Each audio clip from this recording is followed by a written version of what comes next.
자, 시작할게. 쌤 유튜브 좀 틀었죠? 네.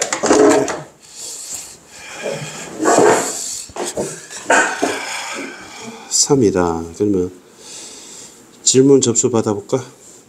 네.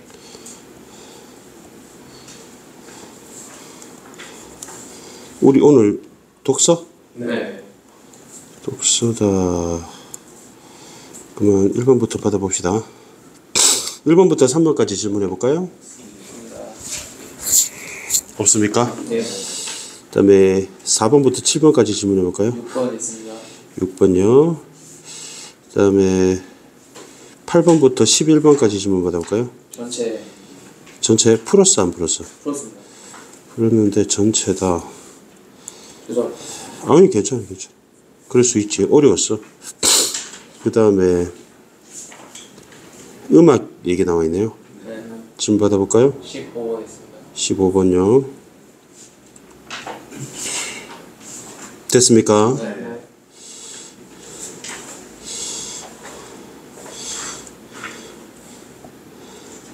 과학 지문이 몇 페이지지? 3페이지. 3.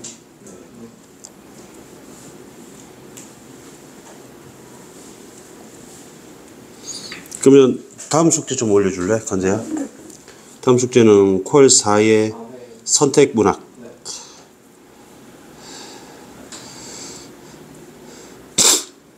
건재는 다 맞췄나? 네. 우와, 진짜 1등급 나오겠네. 저기 사람이야. 건재 확실히 잘한다, 그지? 네. 이게 굉장히 어려웠죠? 그죠? 예. 근데 배경 지식 때문에. 화학으로. 자, 빛을 분광기에 통과시키면, 분광기는요, 나눌 분자거든요. 네. 빛광. 빛광자잖아요. 예. 그러니까 이렇게 들어와서 이 기계가 분광기라고 하면 파장에 따라 나누어져 파장에 대응하는 밝은 선이 나타나는 스펙트럼이 나타나니까 이런 식으로 나눠지는 거잖아요. 네. 근데 햇빛은 거의 모든 영역에 선이 생기는 스펙트럼을 만드는 반면 원자가 방출한 빛은 특정 위치에만 선이 생기는 선 스펙트럼을 만든다고 했잖아요. 네. 그러면 이제 차이가 되는 것이 하나는 햇빛이고 네. 또 하나는 원자가. 원자가 방출하는 빛이잖아요. 네. 그러면 위에는 모든 영역이고 네. 밑에는 특정한 위치죠. 네. 그러니까 지금 이게 햇빛이라는 얘기죠. 예. 근데 원자가 방출하게 되면 이렇게 해서 선이 생긴다는 거잖아. 그죠? 네. 근데 몇 번 문제 된가? 마지막 문제 11번에 보면 선 스펙트럼이 가처럼 하얀색이 있죠, 여러분. 네. 이 하얀색이 선 스펙트럼이라는 얘기입니다. 이해됐죠? 네. 이게 선 스펙트럼이라는 얘기예요. 그래서 물리학자들은 원자 내에 있는 전자를 상태를 설명하는 양자수를 도입하여 양자수를 동그라미 쳐볼게요. 원자의 선 스펙트럼을 설명합니다. 네. 그래서 이 문단에 보면 보어가 그 원자 내에 전자가 공전하는 궤도의 크기 있죠. 네. 그러면 전자가 공전하는 궤도의 크기가 주양자수가 되거든요. 그러니까 얘가 1번이 되는 겁니다. 그러면 예를 들어서 그 이게 원자가 있다면 네. 이렇게 공전하잖아요. 예. 그럼 이제 전자가 공전한다는 얘기죠. 네. 그럼 이 궤도의 크기가 주양자수라는 얘기입니다. 네. 그래서 수소 원자, 그러면 수소 원자도 1번이라고 할게요. 네. 선 스펙트럼은 설명했다. 보어의 원자 모형에서 전자는 원자 핵, 그러면 안에 핵이 있는데 여기 네. 핵입니다. 네. 중심으로 특정 궤도에서만 에너지 손실 없이 공전할 수 있는데 한 궤도의 크기는 원자 핵에서 궤도까지의 평균 거리로 정의한다. 그러면 여기서는 좀 거리가 멀고 여기는 좀 가깝잖아요. 네. 평균 거리가 궤도의 크기다. 이런 얘기입니다. 네. 그래서 주 양자수가 양자수 중에 첫 번째로서 전자가 공전하는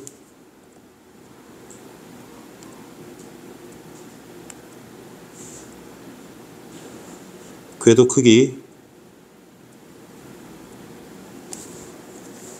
이 평균 거리.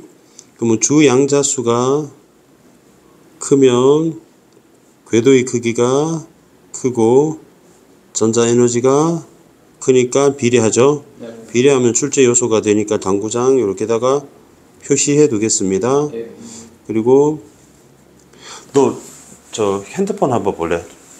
대현아 잘 칠판 모니터 나오는지? 네. 아, 오케이. 그러면 에너지 있잖아요. 네. 크다고 했고 파장이 짧을수록겠죠. 네. 그럼 파장하고 에너지는 비례합니다. 네. 근데 이 에너지가 위에 있는 에너지하고 또 연결되죠, 이렇게. 예. 그죠? 네. 그리고 전자는 다른 궤도로 이동할 때 에너지 차이만큼 빛을 방출한다는 얘기잖아요. 네.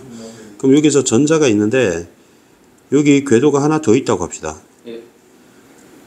그럼 이 궤도가 있을 때 이 파란색의 전자가 네. 안쪽에 붉은색 궤도에서 검정색 궤도로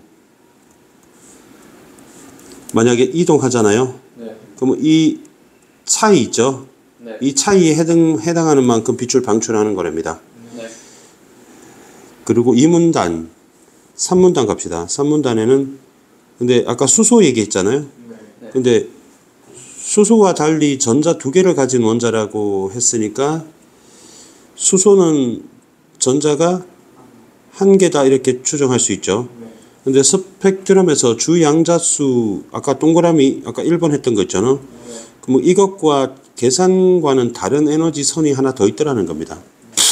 그죠? 네. 그래서 이거는 궤도의 아까 크기라고 했잖아요. 네. 그럼 궤도의 크기로는 설명할 수 없고 이번에는 궤도의 모양으로 설명할 수 있대요. 네. 여러 개의 전자를 갖는 원자에서 크기가 같고 모양이 다른 두 개의 궤도. 그럼 모양이 지금 또 다르다고 했죠. 네. 그래서 전자 에너지가 달라서 에너지 모양이 다르니까 에너지가 달라서 생성되는 즉 부양자수 그러니까 얘가 2번이 되는 거죠. 부양자수는 그럼 궤도의 모양이다 라고 말할 수 있겠죠. 그러면 2번이 아까는 주양자수 네. 이번에는 부양자수. 부양자수 아까는 메인이고 이번에는 서브란 얘기죠. 네. 네. 양자수는 네. 그죠. 궤도의 모양이라는 거지. 선생님이 지금 아까 그린 이 궤도 있잖아요. 네. 검정색이 궤도인데 네. 약간 타원 형태를 띠고 있잖아요. 네. 근데 이게 궤도의 모양이 네. 관련된답니다. 네. 그 다음에 3문단에 원자에 뭐를 가해주면 자기장. 자기장이죠. 네. 마그네틱. 네. 그러면 선 스펙트럼의 선이 에너지가 서로 다른 선으로 갈라진답니다. 네. 그러면 이거를 제이만 효과를 한답니다. 예. 제이만 효과. 그러면 한 개의 선이 홀수개로 달라지는 것은 정상 제이만. 네. 갈라진 홀수가 다시 두 개로 갈라지면 이상 제이만 이렇게 할게요. 네. 그러면 여기 나오다가 홀수로 갈라진 게 만약에 세 개로 갈라진다면 다시 두 개로 갈라진다 했잖아요. 네. 그러면 이렇게 되는 거죠, 여러분. 이렇게 되는 겁니다. 그러면 선생님이 여기 파란색으로 표시를 해볼게. 그러면 얘는 까만색으로 해볼게요. 그러면은 빨간색으로 되는 거 있잖아요, 얘들아. 네. 그러면 무슨 제이만? 이건 정상 제이만이고 세 개로 갈라지고 네. 다시 두 개로 갈라지는 게 이상 제이만 두 개로 갈라진다 이렇게 됐잖아요. 네. 그러면 제이만을 설명할 때 네. 뭘로 설명하냐면 자기 모멘트로 설명한다. 이 자기가 여보 자기 할 때 그 자기가 아니고 자기장 할 때 그 자기인 것 같습니다. 네. 그럼 자기 모멘트는 전자가 갖는 자기적 특성으로 자기 모멘트의 방향입니다. 그다음에 궤도의 축과 같고라고 했고요. 네. 그다음에 자기 모멘트의 크기는 궤도의 크기에 반비례한다고 했습니다. 비례 반비례 또 나왔죠? 이렇게 했습니다. 그러면 여기 내가 아까 자기장 그 궤도를 하나 그렸잖아요. 네. 근데 내가 보라색으로 이렇게 하면 축이거든요. 축. 네. 이게 축인데 방향이 자기 모멘트의 방향은 축 방향과 같다고 했고요. 네. 이 궤도가 크면 클수록 자기 모멘트도 크다라고 했습니다. 네. 그 다음에 자기장 세기가 일정할 때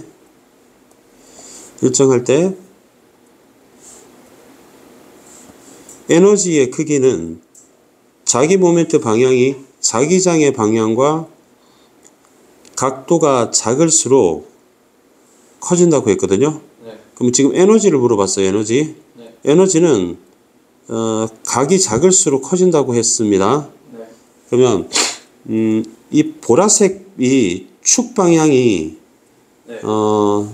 이게 자기 모멘트 방향이라고 했잖아요. 네. 자모라고 쓸게요. 그런데 만약 자기장의 방향은 민트로 할게요. 지금 민트가 이게 자기장의 방향이라면 네. 이 보라색과 네. 민트색이 이루는 각도는 네. 이 각이 되죠, 여러분. 세타가. 예. 근데 이 각이 작을수록 네. 작을수록 에너지가 크다. 네. 그래서 각이 작으면 에너지가 크다니까 다시 비례가 되겠죠. 네. 그래서 작을수록 크다라고 해서 이 부분도 당구장 해둘게요. 네. 다음에 자기 모멘트 크기는 궤도의 크기죠. 네. 클수록 에너지도 크다. 이해됐죠? 네. 그래서 궤도의 크기와 에너지의 크기와 자기 모멘트의 크기는 다 비례합니다. 그래서 물리학자들은 전자 궤도의 축의 방향에 대응하는 자기 양자수를 도입해서 정상 제이만을 설명한다 했잖아요. 네. 그러면 이 3번은 자기 양자수입니다. 자기 양자수. 그러면 자기 양자수는 아까 궤도 공덕의 축의 방향이잖아. 그럼 축의 방향은 자기 모멘트의 방향이지, 그지? 네. 자무의 방향이죠. 자기 모멘트의 방향에 대응하는 자기 양자수를 도입해서 이것으로 설명하는 게 정상 제이만, 정제이라고 할게. 이거를 설명했습니다. 그럼 정제이는 세 갈래로 홀수로 갈라지는 걸 말했죠. 네. 그 다음에 넘어가서 오른쪽에 이때 부양자수가 x라고 한다면 이게 x라는 양의 정수입니다. 네. 그러면 이 자기 양자수는 2x 플러스 1이 된다는 거잖아요. 예. 근데 만약에 x가 1이라고 한다면 자기 양자수는 3이 되겠죠. 네. 여기 홀수가 되죠. 네. 만약 x가 2라고 한다면 5가 되겠죠. 그럼 홀수로 되죠. 네. 가령 자기장이 없을 때 주 양자수가 같고 부 양자수가 1인 에너지는 같지만 자기장이 가해지면, 근데 자기장이 없을 때는 상관이 없는데 자기장이 가해지게 되면 자기 양자수에 따라서 셋으로 나눠서 선이 세게 된다. 그럼 이번에는 4문단인가요? 5문단이네요. 그럼 우리 이상 제이만 아직 설명 안 했죠. 이상 제이를 설명합니다. 그래서 새로운 양자수를 도입해야 됩니다. 그래서 이제 스핀 양자수를 도입하게 되니까 얘가 4번으로 하면 되겠죠. 그죠? 그러면 스핀 양자수를 도입합니다. 그러니까 이 글을 읽으면서는 선생님이 이제 배경 지식이 없는데도 좀 편하게 읽은 게, 그러니까 1번, 2번, 3번, 4번 따라가서 이렇게 천천히만 따라가면 되더라고. 이 넘버링으로. 이렇게 따라가니까 좀 쉬웠어. 그래서 스핀 양자수는 전자가 시계 반시계로 자전하는 가설이라고 되어 있거든요. 네. 그러니까 얘는 자전합니다. 전자의 자전하고 관련되고 얘는 이상 제이만을 설명하니까 그 세 갈래로 갈라진 게 두 갈래로 짝수로 갈라지는 거하고 관련되는 거죠. 네. 이렇게 됩니다. 그러면 전자는 자전하면 얘들아 이 휴지가 이렇게 시계 방향으로 돌지 반시계 방향으로 돌지 있잖아요. 지구 자전처럼 이걸 말하는 거잖아요.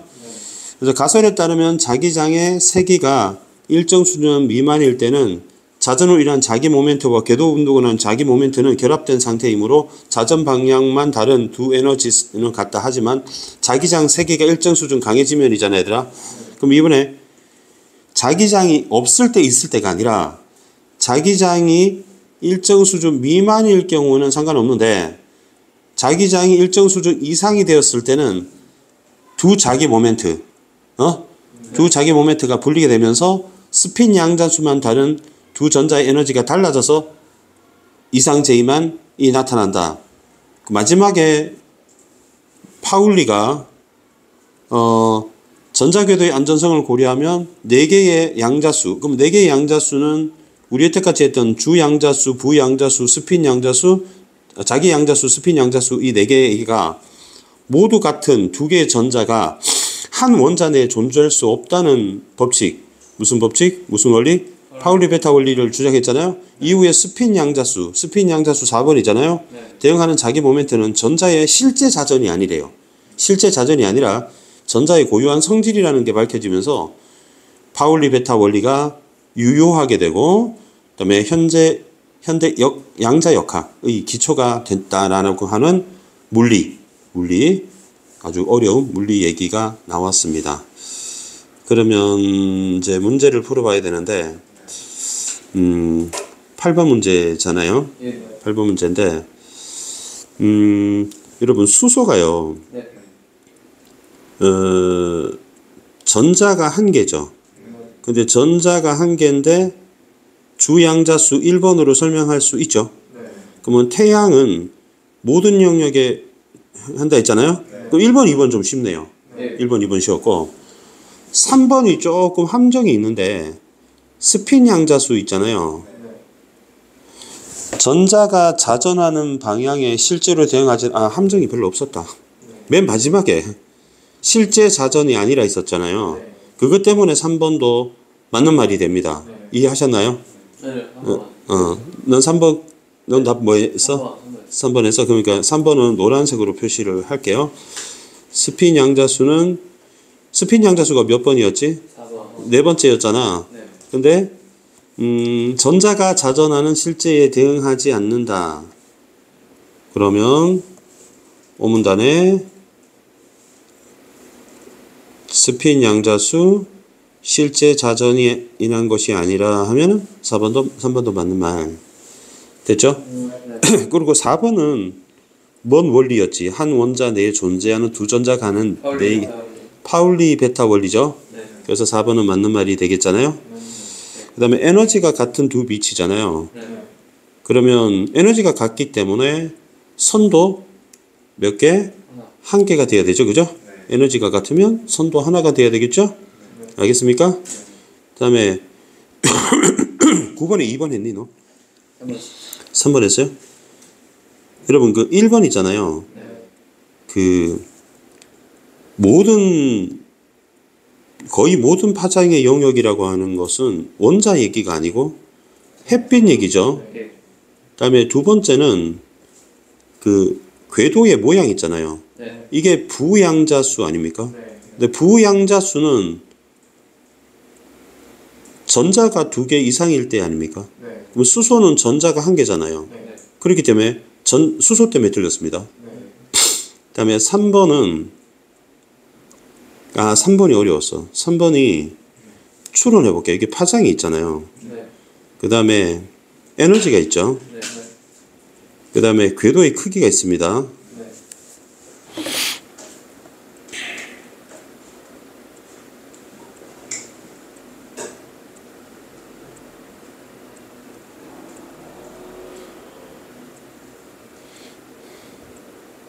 지금 둘 연결한 게 파장이랑 궤도 크기를 연결했거든요, 여러분. 네.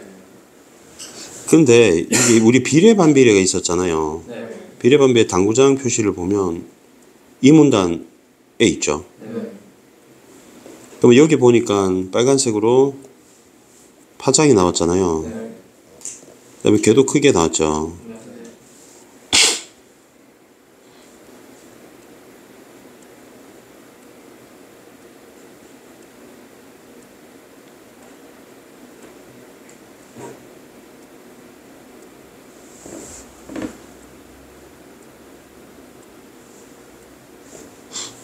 좀 이렇게 한번 봅시다.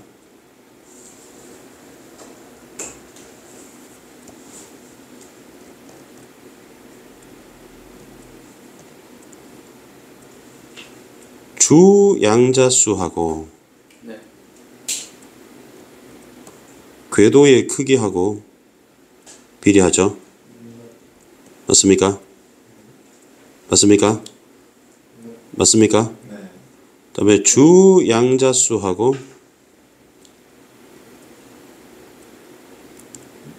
전자 에너지가 비례하죠. 네. 그다음에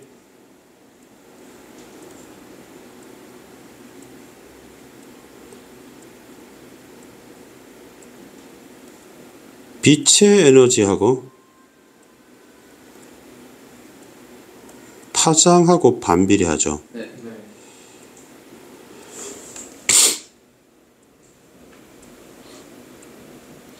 그러면 파장이 여기 보시면 길다고 했잖아, 얘들아. 그럼 얘 길면 빛의 에너지가 크죠. 자. 아, 반비례하는. 그러니까 얘가 크면 얘가 작아지죠. 예. 그러면 궤도의 크기가 작으면, 그죠? 네. 작으면 주 양자수도 작죠. 네. 주 양자수가 작으면 전자 에너지는 크죠. 그죠? 아니지 않아. 안 돼. 주 양자수가 다시 궤도의 크기가 작지. 주 양자수 작지. 네. 그럼 주 양자수 작으면 전자 에너지도 작죠. 네. 근데 이 전자 에너지하고 빛의 에너지가 다르지 다르지 않아요? 예. 왜 그런 줄 알아요? 왜 그런 줄 알아요? 왜 그런지 알아? 잘 모르겠어. 뭐냐면 요거를 검정색으로 해볼게. 네. 그 다음에 얘는 파란색으로 해볼게. 네. 그러면 봐봐. 이거 어려웠어, 3번은. 빛의 에너지 있잖아. 네. 그러면 얘가 숑 쏘는 거란 말이야. 네. 그 다음에 얘가 분광기거든. 네. 그지? 네. 그러면 여기서 선이 나오잖아. 네. 그러면 얘가 지금 스펙트럼. 네. 선 스펙트럼. 전자의 네. 에너지가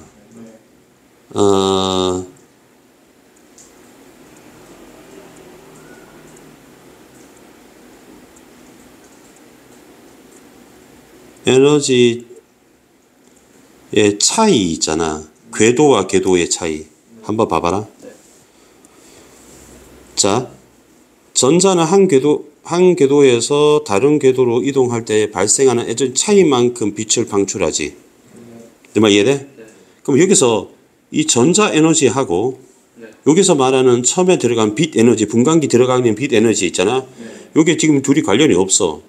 그러니까 이걸 만약에 관련시켜서 아까 궤도의 크기가 작다 그랬지. 그럼 주 양자수 작아지고 그러면 전자 에너지는 작아지잖아. 근데 파장이 길다 했지. 그럼 빛의 에너지 같잖아. 그런데 내가 지금 보라색으로 체크하는데 이 전자 에너지와 빛 에너지는 관련이 없어요, 지금. 그래서 되게 어려웠던 문제예요, 이거. 그러니까 알고 풀지 않았을 거라고. 이거 3번 제낀 애들도. 이해되냐? 그 다음에 4번은 한번 봐봐. 궤도 운동을 하는데 전자의 에너지 손실이 발생한다는 얘기는 궤도를 바꿨다는 얘기 아니야? 네. 그럼 궤도를 바꿨지. 네. 그럼 에너지 차이가 생겼다는 얘기잖아. 네. 그럼 에너지 차이만큼 해당되는 파장에 비례하는 반비례하는 네. 빛이 선 스펙트럼으로 생기죠. 네.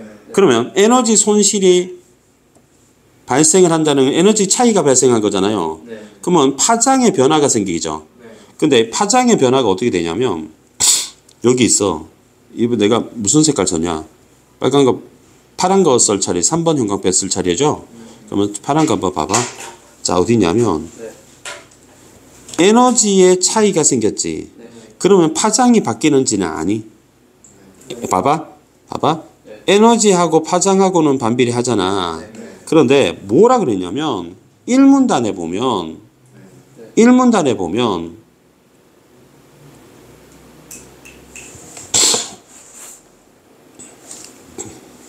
봐봐. 첫 번째 줄에 파장에 대응하는 위치에 생기잖아. 선이. 그지? 그러면 에너지가 달라지면 파장이 달라지지. 그렇기 때문에 위치가 파장에 대응하기 때문에 선의 위치도 달라지는 게 맞죠? 이해됩니까? 그렇게 되고요. 그 다음에 10번 문제인데요. 10번부는 1번, 2번이 고민이 돼. 왜냐하면 1, 2, 3, 4, 5 선지를 보면 정확하게 이 말이 일치합니다. 그쵸? 예.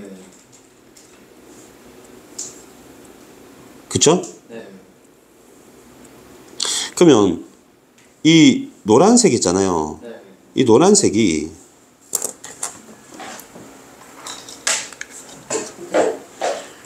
요거 이유를 밝혔잖아요. 네. 근데 요게 어디 있냐면 바로 위에 있습니다. 그죠? 네. 그럼 이거는 전자 에너지가 달라진다고 말을 해야 되잖아. 네. 그래서 정답이 2번이 돼요. 네. 이해됩니까? 네. 그럼 여기에 대응한다 했잖아. 네. 그럼 여기에 대응한다는 얘기는 위에 내가 여기다가 당구장 표시를 해놨거든. 네. 튕겼어. 당구장 표시했잖아요. 네. 그러면 이게 바로 이해하니까 바로 위에서 찾아야 되죠. 네. 그러면 요 워딩이 전자의 자기 모멘트 방향이 여러분 궤도의 축의 방향 있잖아. 네. 이 궤도의 축의 방향이 이거잖아 지금. 네. 근데 그게 자기 모멘트 방향 같지. 네. 그러면 이쪽으로 올라가야 되겠네. 한 번 더 올라가야 되겠네. 어디 갔니? 아 이거지. 네. 요게 같죠 지금. 네. 이게 얘랑 같죠. 네. 그럼 얘랑 뭐랑 같아요? 자기 모멘트 방향이지. 네. 그리고 다시 내려와야 돼. 자기 모멘트 방향은 이 자기 모멘트 방향이잖아. 네. 자기 모멘트 방향은 전자의 자기 모멘트 방향이잖아요. 네. 그럼 얘는 뭐랑 관련됩니까? 전자의 에너지지 얘들아. 전자 에너지가 반비례하잖아요 지금. 그죠? 작을수록 커진다니까 그지? 네. 그 반비례하니까 결국 얘가 달라지는 거 뭐 때문이다? 전자 에너지 때문에 달라지는 겁니다. 알겠어요? 그래서 정답 2번을 골라야 돼요. 너 1번 했냐?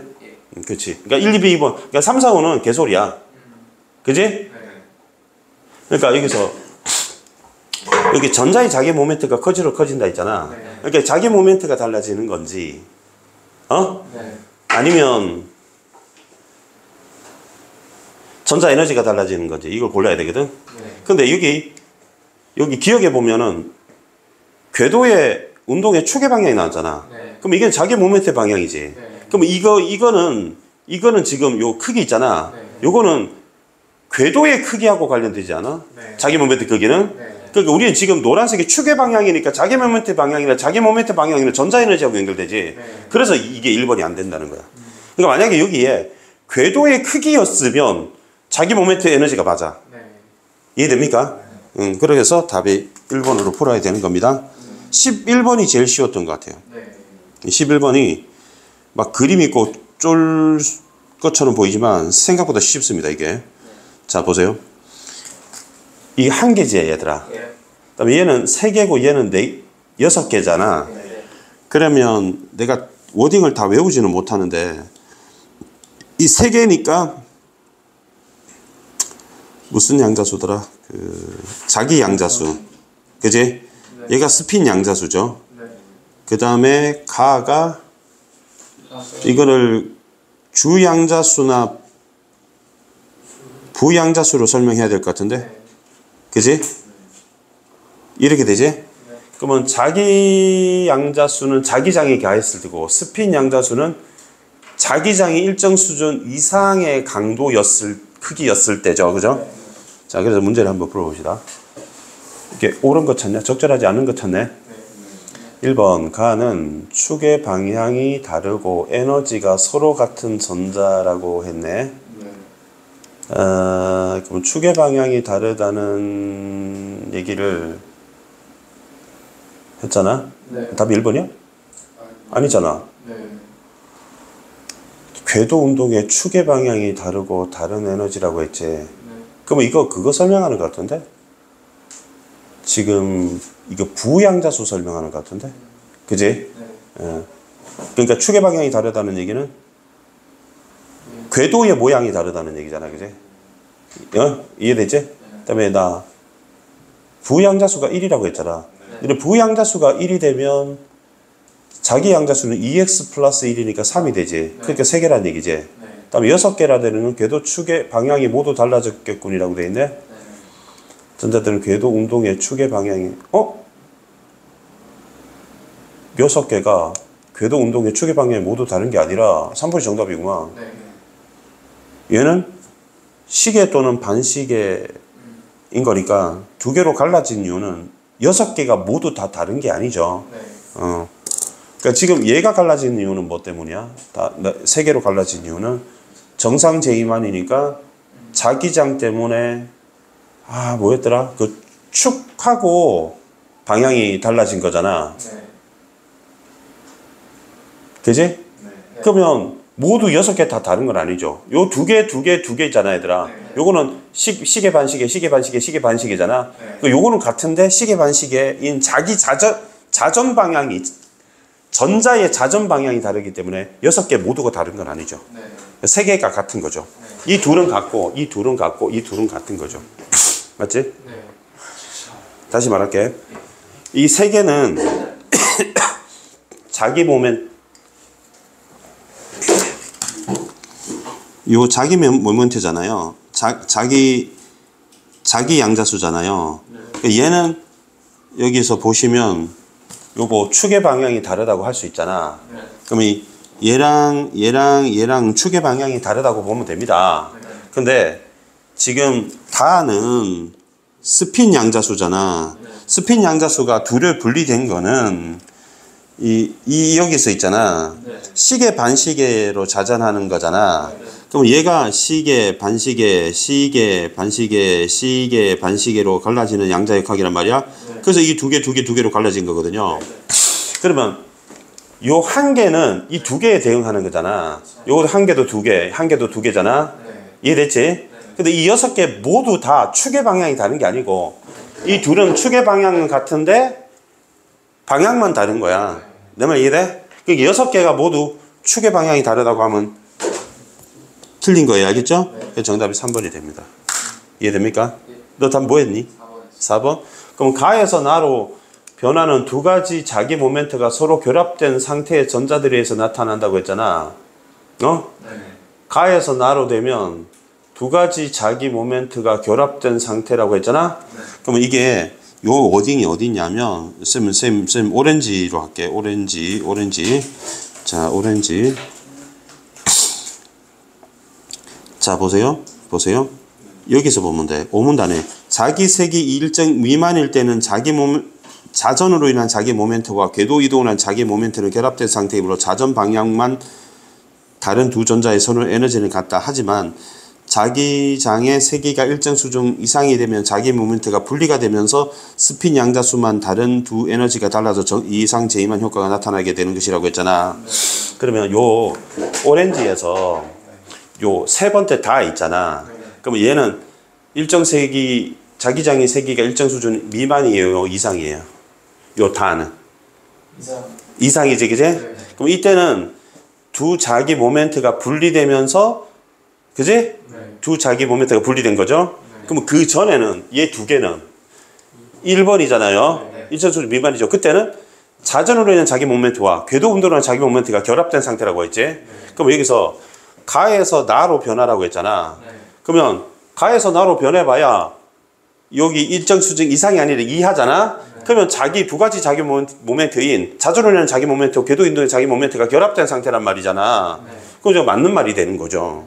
요거는 이 결합된 상태가 분리되면서 스핀 양자수가 달라져서 두 개로 갈라진다는 얘기를 하는 거잖아요. 그죠? 그렇게 됩니다. 이해됐죠? 보니까 효찬이가 과학이 좀 약한가 봐. 과학이. 지문이 과학 지문이 좀 어려웠나 봐. 너무 찾기 어려워. 자, 15번 하고 잠깐 쉴게요. 15번은 페르소나인데요. 네. 누가 질문했죠? 제가 했습니다. 니는 몇 번 했지? 2번 했습니다. 2번 했습니까?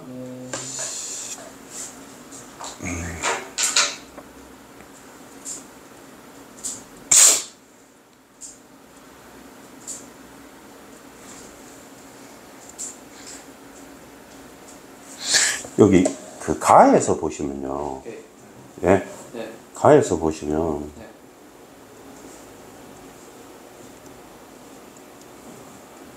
그 1문단 말고 2문단에요. 네. 노란색으로 한번 칠해볼게요. 형식주의가 있죠. 네.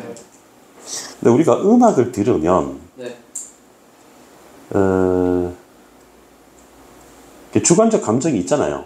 네. 이 주관적 반응이 있잖아요. 네. 이거는 학문의 논의에서 배제하겠다는 뜻이에요. 예. 그러니까 음악과 정서 관계를 부정해요. 그 여기서 보세요. 네.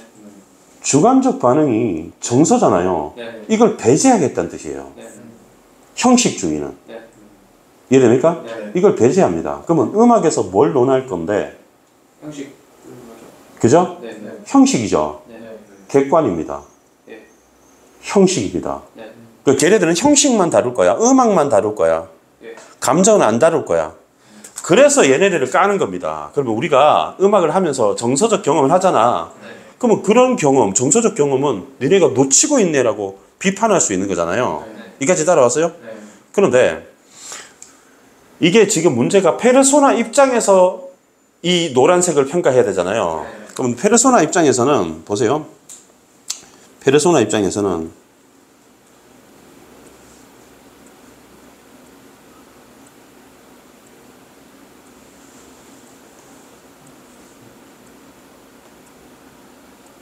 보시면 페르소나는 D 다음 보세요. D 다음에 네. 페르소나 이론 나왔잖아요. 네. 정서적 주체인 페르소나를 상정했죠. 네. 그러면 페르소나 입장하고 노란색 형식주의하고 다르지 않아요? 얘는 정서를 배제했지. 얘는 페르소나는 정서적 주체 또 다른 자아를 하나 만들고 얘 정서를 느낀다고 지금 보는 거잖아요. 그러면 이 얘 입장에서 얘를 깔 수 있죠. 얘는 정서를 배제했어. 그지? 그렇게 보면 됩니다. 그러면 문제가 뭐였다? 15번이 있잖아요. 네. 2번이었죠. 네. 형식주의는 객관적 요소에 근거한 주관적 반응이 학문의 논의가 대상이 될 수 있음을 놓치고 있어라고 돼 있잖아. 그럼 페르소나는 객관의 근거에서 주관도 본 거잖아요. 주관이 감정인 거고 정서죠. 그럼 왜 객관도 얘기했냐면 얘네는 객관만 얘기한 거잖아. 얘는 객관 주관 다 얘기하는 거거든요.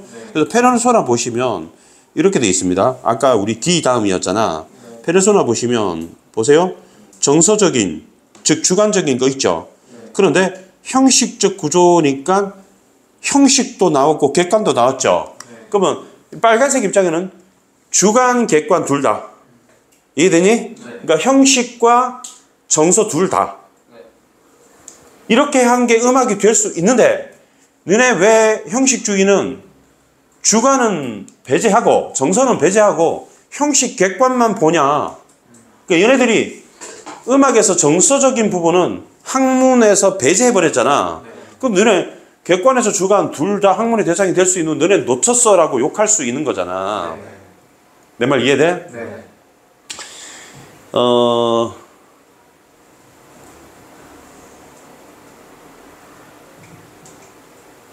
그리고 5번 있잖아요. 인지로는 청자 위에 정서를 표현해서 누군가가 있어야 설명할 수 있다는 점을 놓치고 있어라고 했잖아. 네.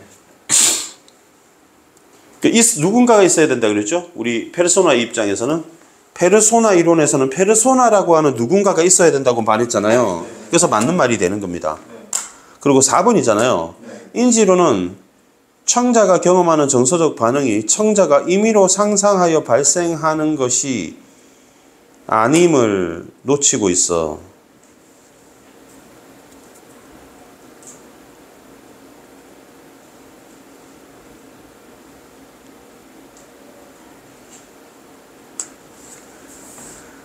네?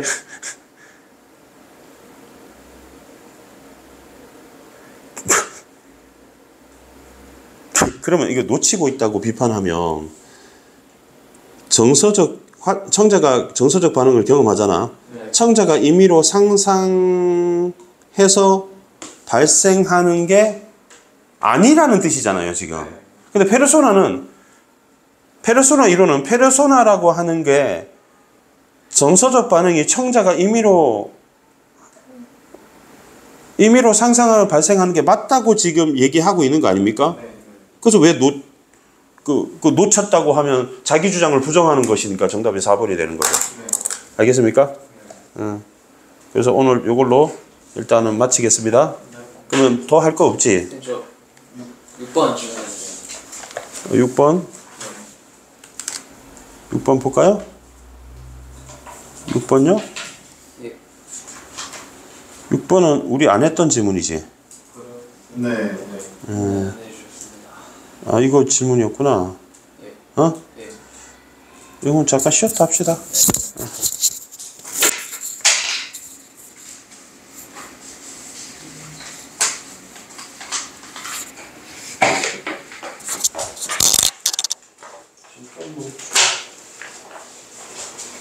여기 가방이 떨어져 있어. 박스에 가는 게 되겠다. 이어서 할게요. 네.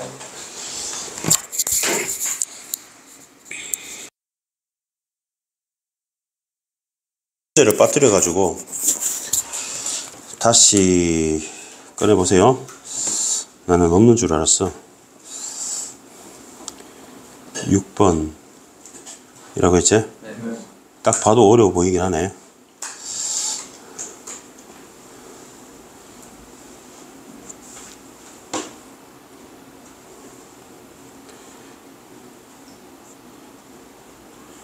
보시면 이제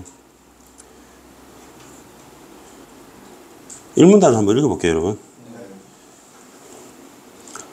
회귀 분석은 과거 데이터로부터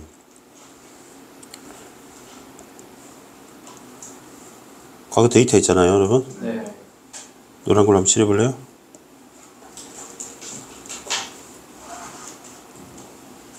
회귀식을 산출하잖아요. 네. 그러면 여기서 보시면 보기 볼까요? 바로 옆에 있나요? 네. 과거 대출 신청자의 정보잖아요. 네. 상환 여부에 대한 데이터 있잖아요. 네. 이게 과거 데이터입니다. 네. 예. 이해되죠? 네. 그래가지고 대출을 해줄지 말지, 예. 대출을 해주면 대출 이자율을 높이지 말지 결정할 겁니다. 예. 근데 여기 보면은 독립 변수가 있고요, 예. 종속 변수가 있죠. 네. 그러면 여기 독립 변수가 있잖아요. 네. 근데 종속 변수가 여기는 없죠. 예. 근데 미치는 영향을 나타내는 게 회계 개수죠. 예.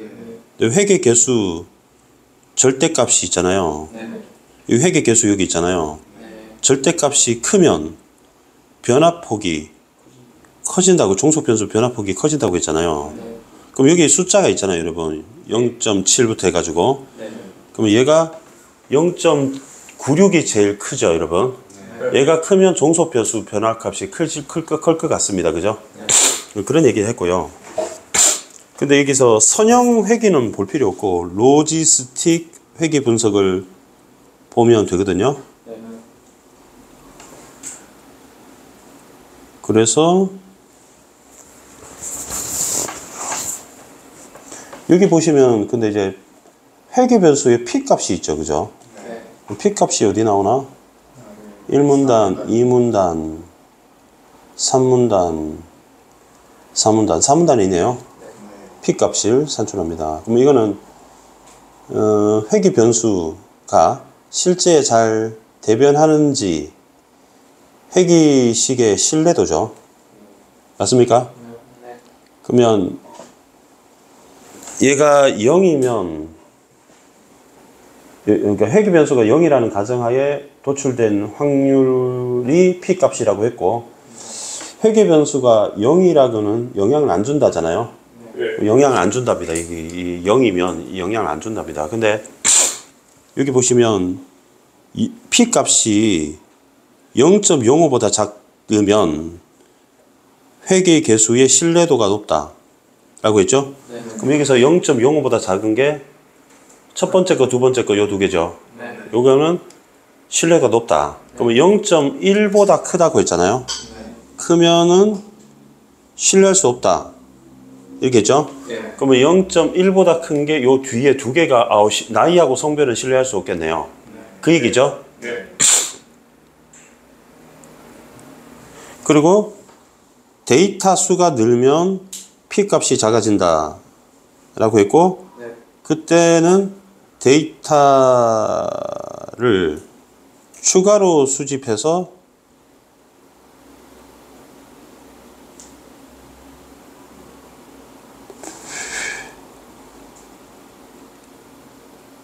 어쩌고저쩌고 얘기했습니다, 여러분. 그리고 극단적으로 크거나 작은 이상치는 제거합니다. 이해됩니까? 네. 자, 데이터 수가 늘면 P 값이 작아지잖아. 네. 그러면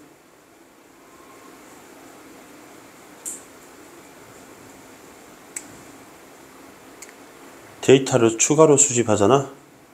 어? 네. 이게 좀 이해가 안 되네. 데이터 수가 늘면 P 값이 작아지잖아요. 근데 P 값이 작으면 신뢰도가 높은 건데, 그지? 근데 왜 데이터를 더 수집하는 거지? 아무튼 그렇습니다. 자, 그러면 네가 답 뭐 했냐? 저 4번 했습니다. 4번. 계속 4번 하는 것 같은데 너. 성별보다는 신용카드 사용액을 독립변수로 취할 때 정확하게 예측할 수 있다 했잖아. 성별은 보세요. 0.79죠. 네. 그러면 0.1보다 크잖아. 네. 그러면 신뢰할 수 없잖아. 네. 근데 신용카드 사용액은 0.06이니까 0.1보다 작죠. 그러면 이게 더 예측할 수 있는 건 맞는 말이 되는 거잖아요. 이해되니? 네. 그다음에 너는 우리 답은 뭐예요? 5번. 5번에 갑이 소득 금액이 증가한 만큼 신용카드액이 늘릴 때 은행들보다 높은 이자료에 대한 대출 승인할 것이라고 돼 있잖아. 그러면 카드 사용액을 늘린다고 돼 있잖아요. 네.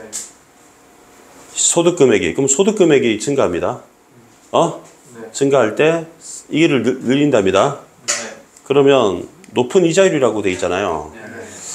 그러면 소득 금액이 느는데 신용카드액도 늘린다고 했잖아요. 네. 근데 이게 얘는 0.05고 얘는 마이너스 0.04지. 그럼 합치면 플러스 0.01이 되는 거 아닙니까? 네. 그죠? 그러면 여기 보시면 빨간 걸로 할까? 상환율이 높을수록 낮은 대출을 이자율의 대출을 한다 있죠, 여러분? 네. 그러면 여러분 0.05보다 작으면 신뢰도가 높지. 네. 그럼 신뢰도가 높다는 거는 그만큼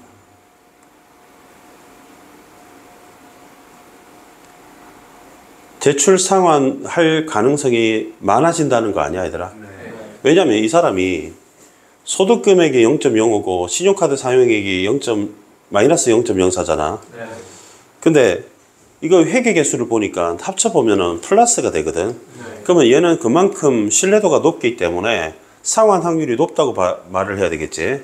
그러면 낮은 이자율로 대출을 승인해 주는 게 맞지 않겠나?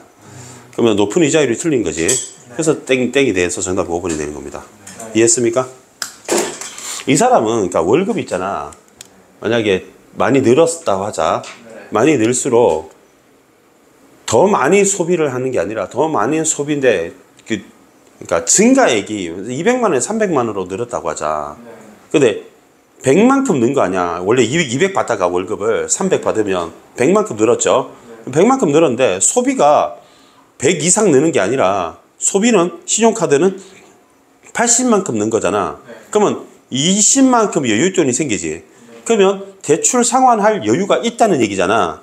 그러면 그 사람은 대출 상환의 확률이 높아진 만큼 더 이자율을 낮춰주는 혜택을 주는 거다는 얘기죠. 이해됩니까? 싸게 이자를 돈을 빌려줄 수. 왜냐면 그 사람은 돈 갚을 확률이 높아진 사람이니까. 이해됐죠? 그래서 정답 5번 됩니다. 아까 했던 요거는 마이너스 0.04를 더하는데 밀어줬어요. 그러니까 얘가 소득 금액이 증가했잖아. 네. 그리고 신용카드액이 늘렸잖아. 네. 그럼 둘 다 늘어났단 말이야. 이 두 개 변수를 보면 되거든. 네. 근데 회계 개수가 있잖아. 네. 결국 이 모든 독립 변수에 따른 회계 개수에 따라서 결국 대출 승인을 확정할 거거든. 네. 근데 다른 변수는 제외하고 요 두 개를 말했을 때 네. 얘도 늘고 얘도 늘었단 말이야. 네. 근데 얘는 뭐냐? 얘는 봐봐. 0.05지. 네. 그러니까 뭔 말이냐면 돈이 그만큼 더 많이 번다는 얘기잖아. 네. 번 만큼 회계 개수가 0.05기 때문에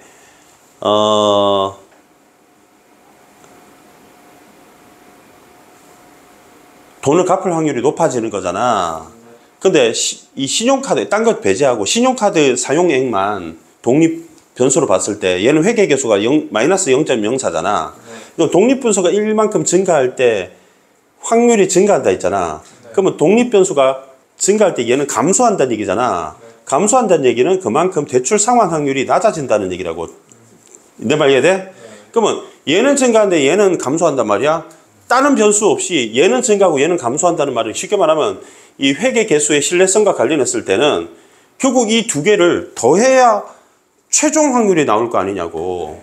이해되냐? 그렇기 때문에 이 두 개를 더하면 0.05 플러스 마이너스 0.04니까 플러스 0.01이잖아. 그렇기 때문에 이 사람은 대출 상환 확률이 더 증가할 확률이 높다고 평가를 해야 될 거 아니냐고. 그러니까 당연히 이 두 개를 더하는 게 맞는 거지. 그죠? 응. 그렇게 이해하면 됩니다. 알겠지? 자, 그러면 이걸 끄고. 그 다음에 지금 할 거 없지? 딱히 없지? 지난 시간에 내가 프린트를 준 게 있는데 다 안 했을걸요? 내가 하나 더 준 게 있어. 다음 시간에 할 거라면서 미리 준 거 있어. 그리고 심지어 그 프린트 안에 효찬이 것도 있어.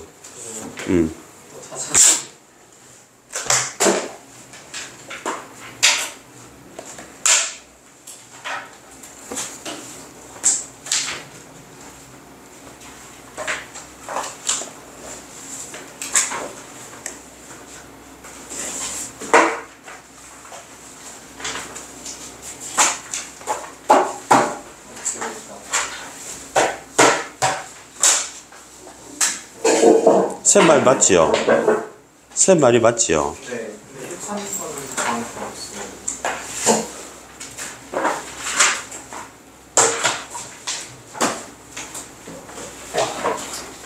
뭐 하면 돼?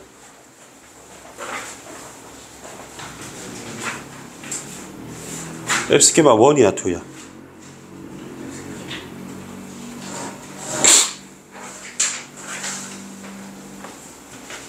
원이요.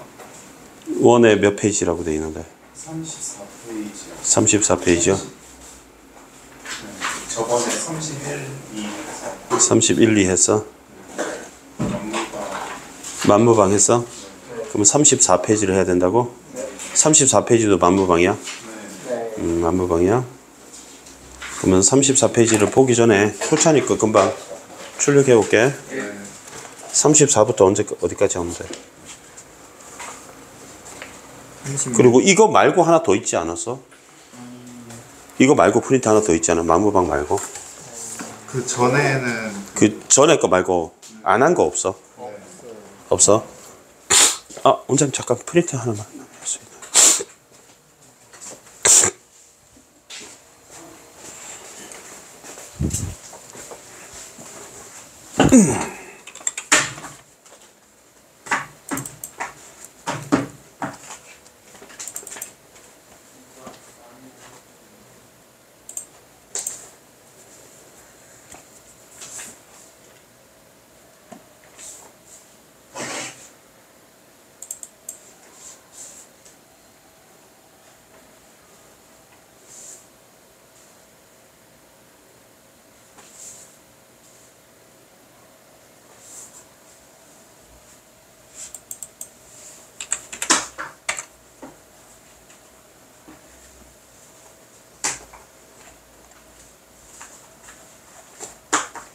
삼십육, 39, 38.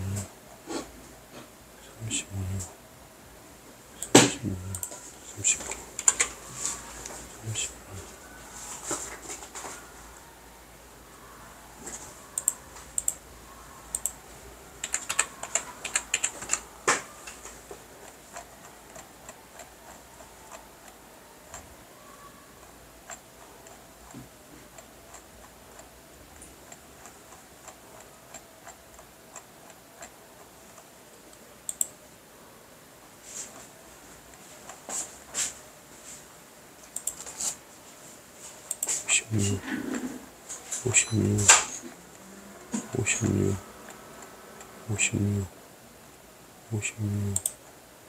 61, 56, 60.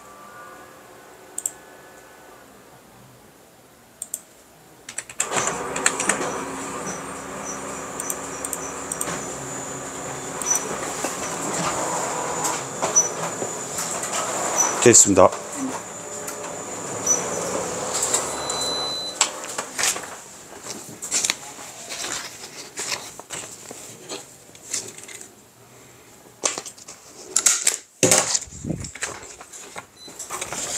자, 보자. 오! 문. 자, 시작하겠습니다. 응칠이는 네. 형이에요, 동생이에요? 동생이요. 뭔 개소리를 갑자기 합심해서 하냐? 동생 응칠이가 세븐이 형이고 파이브가 동생이라고. 응칠이가 전과 사범이잖아, 그지? 네. 벌떡 일어나 바깥으로 나섰다. 그리고 나서 친구 집에 안채해두려고 돼 있잖아. 그 응칠이는 지금 전과 사범. 사범이지. 네. 그 무슨 죄로 전과 사범이에요? 절도랑 도박. 도박하고 네. 한 번, 절도 3번 해서 이렇게 전과 사범. 인간 쓰레기. 제목이 뭐? 만무방. 만무방이라고요. 만무방이 무슨 뜻이라고요? 망나니 이런 뜻입니다. 이해되니? 네.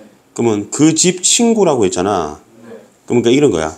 응칠이가 친구 집에 얹혀 사는 거예요 지금. 이해됩니까? 네. 내 잠깐 다녀옴새 어디 가는 줄 알아? 노래방. 맞아. 안 배웠던 네가 마치네. 도박하러 갑니다. 네. 어딜 가나 친구는 영문을 몰라서 쳐다보니 밤이 이렇게 늦었으니 나갈 생각 말고 이리 들어와 자라 하였다. 기껏 둘이 앉아서 개코 짖고 떠들다가 갑자기 일어서니까 이상한 모양이었다. 건넌마을 가서 담배 한 봉 사오려고. 담배 사러 간다고 얘기했어. 담배 여기 있는데 뭐하러 사나. 그러면 얘는 아까 핑계였던 거지. 네. 담배 사는 거 핑계고 담배 있는데 뭐하러 사러 가냐. 친구는 호주머니에서 희연봉이 담배입니다. 손에 들어 보이더니 이리 와서 섬 좀 쳐주게. 그럼 섬이나 좀 쳐준다는 말이잖아. 그러니까 농사일을 도와달라는 얘기예요. 아, 깜빡. 응칠이는 미안한 낯으로.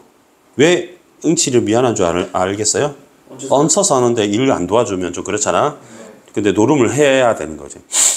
하기는 섬을 좀 쳐달라고 며칠 때 당부하는 걸 노름에 몸이 팔려서 아까 쌤 말했던 게 맞지, 그제? 잊고 있었던 것이다. 먹고 자는 신세를 지면서 이렇게 썩 안 됐다는 생각을 했지만 뭐 곧 내 다녀옴새 뭐 어정쩡하게 한마디 남기고 집을 남긴다. 그런데 친구는 그러면 곧 다녀오게.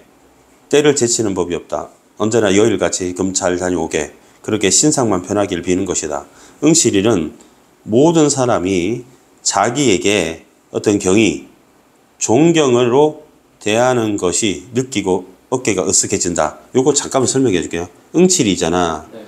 생양아치잖아. 네. 근데 많은 사람들이 소장농이거든요. 소장농이니까 먹고 살기 되게 힘든 거야. 왜냐하면 세금을 바쳐야 되니까. 네. 지주한테. 이해되냐? 네. 그래서 차라리 응칠이가 부럽게 느끼는 거야. 부러움을 느끼는 겁니다.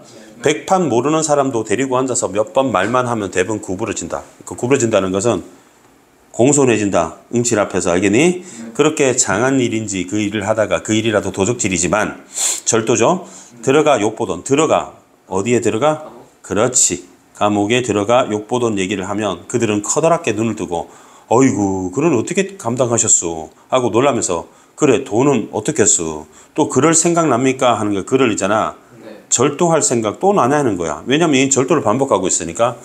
우리 같은 농군에 비교하면 호강살이에요 하고 응칠의 삶이 소장농의 상보다 소농이 아니고 소장농의 상보다 낫다고 지금 얘기하는 겁니다. 부러운 모양이다. 저들도 그와 같이 진탕 먹고 살고 싶으나 주변 없어서 주변머리입니다.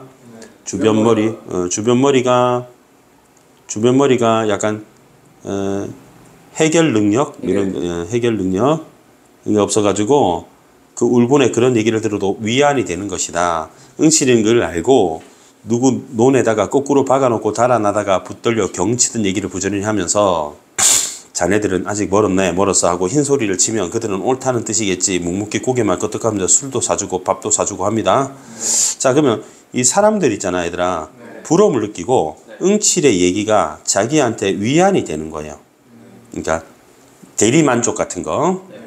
이제 경치다 뜻이 뭐예요? 경을 치다는 거는 네.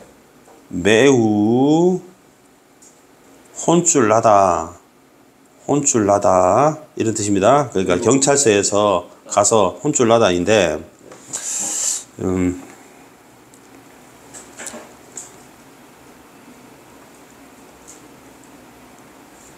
경을 치다 이런 뜻이거든요. 혹독하게 벌을 받다. 알겠습니까? 또 오랑 7 이거 뜻이 뭐예요? 5, 7? 여기 위에 응호하고 응칠. 응호하고 응치. 인물이 두 명이야. 네가 지난 시간에 안 왔어 그래. 그러면 중략 부분 볼게. 네. 마을을 벗어난 응칠 세븐 이제 네. 형입니다. 동굴에 몰래 숨어서 노름을 해요. 네. 그리고 기효로부터 돈을 빌려 노름판에 끼어들지. 네. 근데 응칠은 도박을 약간 타짜란 말이야. 네. 그래서 돈을 따요. 돈을 따고 기효한테 돈을 갚으면 되잖아. 네. 사람들은 노름에 일가견이 있는 응칠 타짜니까 끼어드는 걸 못마땅해. 왜? 타짜니까 하는 수 없이 함께하고 응칠은 큰 돈을 따게 됩니다. 자, 그 다음에 응칠이는 싱글거리며 굴을 나선다. 돈을 땄어요. 돈을 따서 그런 거야. 돈 따서 싱글벙글 하는 거야. 돈 따서. 사람들이 근데 그 당시 왜 노름을 했겠습니까? 소장농으로 삶이 너무 어려우니까 일확천금을 노렸다고 보면 되겠죠. 공연스럽게 쑥스럽게 일어나 벌어지면 성가신 노릇이다. 일이나 벌어지면 성가신 노릇이다가 무슨 뜻인 줄 알아요? 혹시 경찰이라도 출동하면 곤란하다 이런 얘기야? 또 감옥에 할 수 있으니까. 그리고 돈백이나 될 줄 알았더니 그러면 이 판에 노름판의 사이즈가 전체 사이즈가 돈을 다 보면 100 정도 되는 줄 알았더니 한 해봐야 40밖에 안 된다. 그리고 이걸 뭘 바라고 앉아? 그냥 일어났다 이런 얘기야. 그가 딴 것은 본밑을 알라 9원하고 80전이니까 여기다가 9.8이라고 쓰게. 그럼 기호한테 5원을 내줬잖아. 기호한테 빌린 돈이 5.0이라는 거죠. 그럼 기호한테 5.0 갚으면 얼마 남습니까? 4.8이 되는 거지. 그러면 4.8은 5가 4.8보다 반이 넘잖아. 그리고 농담으로 비웃어 던지고 숲으로 설렁설렁 내려온다. 여보 자네에게 청이 있네. 요청이 있네라고 부탁하는 사람이 재성이야. 재성이가 목이 말라서 바득바득 따라온다. 지금 기호한테 돈 빌려서 돈을 갚았어요. 근데 재성이가 따라와요. 그 요청이라는 건 묻지도 않아서 알 수 있었다. 저에게 돈 빼앗기곤 구문이겠지라고 했잖아. 이 구문이는 이익 이런 뜻입니다. 이익 또는 뭐 노름판은 전문용어는 개평이라고 하는데 돈 따고 딴 사람이 잃은 사람한테 주는 돈이야. 그러면 재성이는 돈을 잃은 거야. 누가 돈을 땄고? 응칠이가 돈을 땄다고. 응칠이 타짜니까 알겠니? 그럼 시치미를 떼고 갈 길 걷는다. 여보게 응칠이 내 말 좀 들어 하고 팔을 잡아 낚으면 살려달라 한다. 살려달래. 자기 파산한다고. 돈을 좀 늘릴까 하고 벼 10마를 팔아 해봤다. 그러면 벼 10마를 먹고 살아야 되잖아. 이걸 팔고 노름 미천으로 삼았다는 얘기예요. 누가? 재성이가. 근데 이 벼 10마를 팔아서 노름 미천으로 해서 돈을 다 잃었지. 올인했단 말이야. 그러니까 딴 사람은 응칠이지. 응칠이 땄으니까 쫄래쫄래 따라와서 돈 조금만 달라고 지금 쪼르는 거라고. 당장 먹을 게 없어 죽을 지경이니 노름 미천하게 몇 번 달라다. 이 새끼 정신 못 차린다, 그지? 또 돈을 달라고 해서 노름을 할 모양이야. 그럼 그만큼 일제시대 1930년대 농촌 상황이 열악했다는 뜻입니다. 그러나 벼를 털어먹었으면 거저 먹을 게지 어줍잖게 노름은 그런 걸 왜 너보고 하랐어? 하지도 못하는 게. 돌아면서 소리를 빽 지르니까 가만히 보니 눈에 눈물이 글썽하다. 누구 눈에? 재성이. 그래서 잠자코 2원. 그럼 아까 4.8을 땄잖아. 그럼 2원을 재성이한테 주는 거지. 그럼 이제 남는 게 2.8밖에 안 남지. 근데 그걸로 자기 혼자서는 먹고 살만하다 이런 얘기야. 자, 페이지 넘겨서. 흙내가 뭐야? 흙냄새지. 흙냄새와 함께 너네 물어볼게.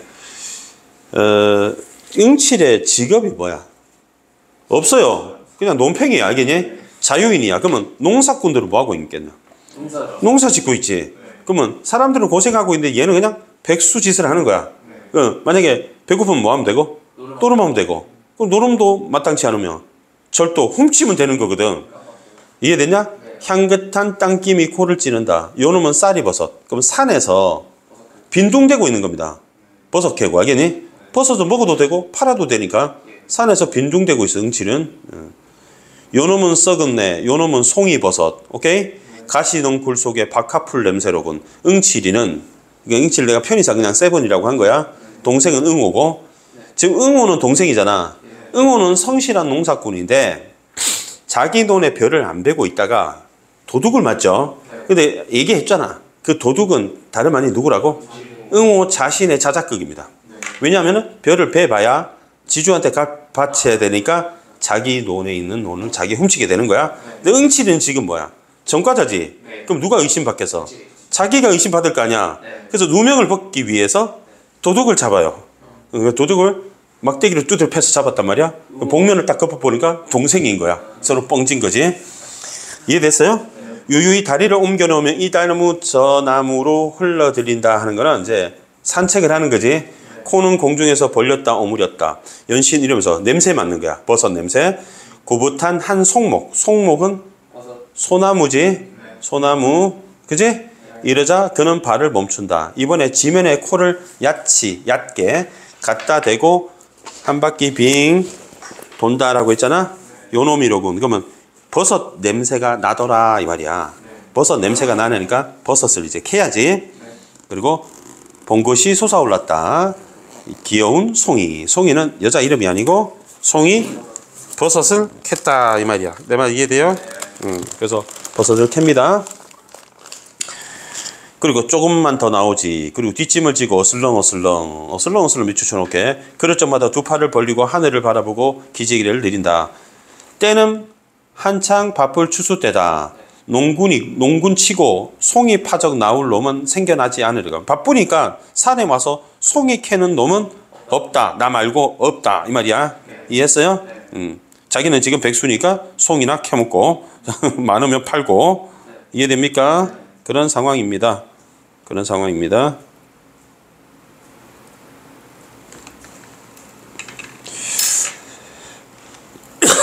그러나 꼭 해야만 하는 일이 있다. 해야만 하는 일이 뭔지 알아? 응고개. 노네. 고개 이름이야. 벼 절도 사건 진범 잡기. 이해되니? 네. 그래서 지금 낮에 어슬렁 하다가 밤에 가서 잡으려고 하는 겁니다. 네. 그래서 싶으면 하고 말면 말고 그저 그뿐. 그러함에도 먹을 것이 더러 있느냐면 있기는커녕 부처 못 먹을 농토조차 없는 계집도 없고 집도 없고 자식도 없고 이혼한 거야. 마누라를 먹고 살려고 그냥 이혼한 겁니다. 뭐 성격 차이로 이혼한 게 아니고요. 그리고 방은 있어봐야 남의 방의 곁잠이요.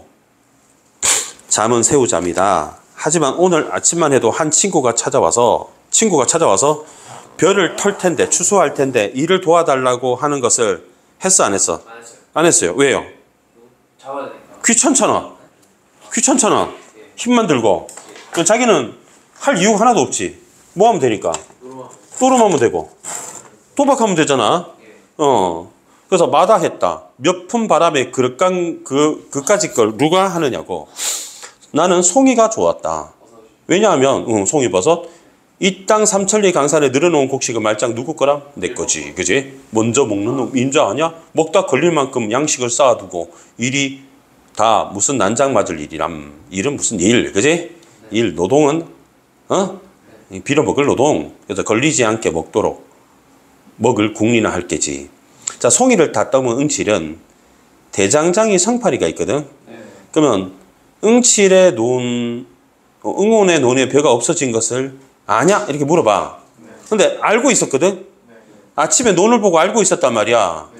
근데 응칠은 성파리를 수상하게 여기요. 너 어떻게 알았는데? 이러면서. 너는 왜 응곡에 갔었냐? 너 수상한데? 하는 거지. 근데 응칠이가 캐릭터가 싸움을 좀 잘하는 캐릭터잖아. 정과 사범이니까 날쌔기도 하고. 실상은 궁리에 바빴다. 이 궁리는 이 절도 사건 해결하는 거야. 시간이 없어서 좀 빨리 할게요. 속정으로 지목 갈 만한 뭐 열어봤으나 이렇게 짚을 만한 증거가 없다. 증거는 없어요. 재성과 성파리를 유력자로 봐요. 여러분 나중에 반전이 일어나죠. 재성이도 의심하고 성파리도 의심했지만 결국 범인을 찾고 보니 동생이었다 이 말이야. 이렇게 생각던 응칠이가 아니면 안 될 것이다. 원수는 외나무다리에 만나다. 이 원수가 성팔입니다. 이름들이 응칠, 응호, 성팔이 전부 다 숫자가 들어가는 게 되게 촌스럽다, 그지? 대팔이, 그지? 건칠이, 막, 그지? 대오, 이런 식으로 만들면 촌스럽다, 그지? 대구, 이러면. 응칠이는 저희 심장이 들어맞지 말고 당장 이를 내째 성팔이의 눈을 들이노렸다. 성팔이는 신이 나서 떠들다가 눈총에 질려 고만 벙벙하였다. 얼굴이 헬쓱해서 마주대고 아이 그래 자네 자꾸 이렇게 노하나 지내다 보니까 그렇길래 이를테면 자네 보고 얘기한 거지. 노하긴 누가 노해? 응곡에 어째 갔단 말이야? 놀러 갔다가 우연히. 놀러 갔다? 그게 노는 데인가? 글쎄 그렇게까지 물을 건 뭔가. 난 응곡에가 아니라 서울은 못 갈 사람인가? 성파리는 속이 타는지 코로 흥 날숨을 길게 들어준다. 이렇게 나오는데 더 물을 필요가 없다. 성파리는 여간 내기가 아니고 보통 내기가 아니고 구장내 솥을 뭔가 떼다 오고 한번 다녀온 적이 있다 있잖아. 그제 감옥에 깜방에 갔다 온 적이 있어. 많이 사귀지 못했지만 독립평판이 그놈과 같이 다니는 엉뚱한 일만 만났다 한다. 응칠이 역시 그 섭수에 걸렸음을 알고 뭐 그야 먼 고개라도 못 갈 리는 없을 테고 먹는다. 그러나 자네도 알다시피 그 어디야. 거기 바로 길이 있다든지 사람 사는 동리라면 혹 모른다 하지만은 성한 사람이 응곡에 뭘 먹으러 가나. 그렇지 자네야 심심하니까 하고 앞을 눌러 꽉 등을 떠본다. 여기는 대답이 없고 성팔이는 덤덤히 쳐다만 본다. 무엇을 생각나지 한참 있다가 호주머니에서 단풍갑을 꺼낸다. 우선 한 개 물고 하나를 물으면서 골련 하나 피게. 이 이놈은 이에 밝기에 아주 밝은 성팔이다. 골련 하나까지 선심 쓸 골자가 아니라는 생각을 하였으나 그렇다고 얘까지 부르대는 건 처지에 불리하다. 골련은 왜 이래? 성량이 있겠나? 응칠이는 액을 떠넘기게 이용하는 야심을 생각하면 달려들어 다리를 꺾거나 오를 것이다. 그러나 이 마당에 떠들어보지 못하고 드러내어 침뱉기. 도적은 뒤로 잡지 앞으로 이르는 법은 아니다. 동네에서 소문지기 두려워서 하며 여보게 자네가 했건 내가 했건 간 우리 둘만 알고 동네에 말을 하지 말게. 뭐 그까지 볕집 어떤가? 아예 말은 내지 말게. 알지? 하니까 내야 무슨 말을 내겠나? 무슨 말을 뭐 그건 염려 말게 비실비실 몸을 돌리어 저 갈 길을 내걷는다. 그러나 그러니까 응치리는 성판을 계속 의심하는 거야. 그러나 저 앞고개까지 가는 동안 2번 돌아다 보면 이쪽을 살피고 하는 게 사실이다. 독자 입장에서 응호가 범인이라는 맨 결말을 알기 전까지는 성파를 의심할 수밖에 없어요. 그죠? 응칠은 확실히 아니지. 응칠이가 모든 사람을 의심하기 위해서 응칠은 아닌데 누명을 벗어야 되잖아. 응칠은 이 꼴을 이렇게 바라보고 이번은 죽일 놈 했다. 아무리 도적이라도 같은 동료에게 죄를 넘겨씌우려 하면 의리가 아니다. 까지 했어요, 여러분. 그럼 다음 시간에는 쌤 프린트를 지금 미리 뽑아놨거든. 그래서 이 부분은 넘어가고 내가 만복사 젖포기를 볼랬는데 만복사 젖포기는 너무 쉬워요. 그래가지고 패스하고 현대소설 중에 수능 특강에 나오는 모범동화 그거 할 겁니다. 알겠죠? 자, 오늘 여기까지 하겠습니다. 수고하셨습니다. 네.